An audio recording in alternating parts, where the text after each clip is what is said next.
السلام علیکم ورحمۃ اللہ وبرکاتہ۔ محترم سامعین و ناظرین، ہم سواگت کرتے ہیں ہمارے چینل مولانا تمیم آفیشل یوٹیوب چینل پر۔ دوستو، آج کی ویڈیو کا ٹاپک بہت اہم ٹاپک ہے۔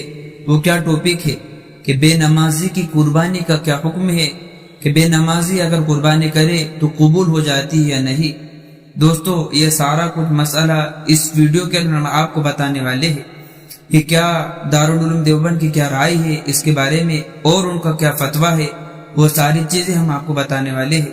تو دوستو، سب سے پہلے آپ اپنی اسکرین پر بھی وہ فتویٰ دیکھ سکتے ہیں دارالعلوم دیوبند کا۔ سوال: بے نمازی کی قربانی کا کیا حکم ہے؟ قربانی ہوتی ہے یا نہیں؟ قبول ہوتی ہے یا نہیں؟ اس کا کیا جواب ہے؟ دوستو، جواب بھی آپ اپنی اسکرین پر ہی دیکھ سکتے ہیں۔ بسم اللہ الرحمن الرحیم۔ اگر کوئی شخص خدا نخواستہ نماز نہ پڑھتا ہو اور وہ صاحب نصاب ہو تو اس پر قربانی لازم ہے، اسے قربانی کرنی چاہیے اور اس کی قربانی ہو جاتی ہے، اور امید ہے کہ اللہ تعالیٰ اس کو قبول فرما لیں گے۔ اور ایسے شخص کو نماز کا بھی اہتمام کرنا چاہیے، پرانی قضا نمازوں کو ادا کرنا لازم ہے۔ فقط واللہ اعلم، دارالفتہ دارالعلوم دیوبند۔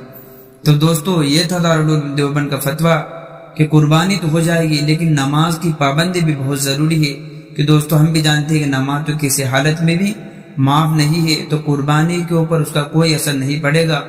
تو دوستو، یہ تھا دارالعلوم دیوبند کا فتویٰ۔ اس سے پہلے آپ ہمارے چینل پر نئے ہو تو اس کو سبسکرائب کر کے جائیے، تاکہ انشاءاللہ آگے بھی اسلامک ٹاپک کے اوپر ویڈیو لاتے رہتے ہیں۔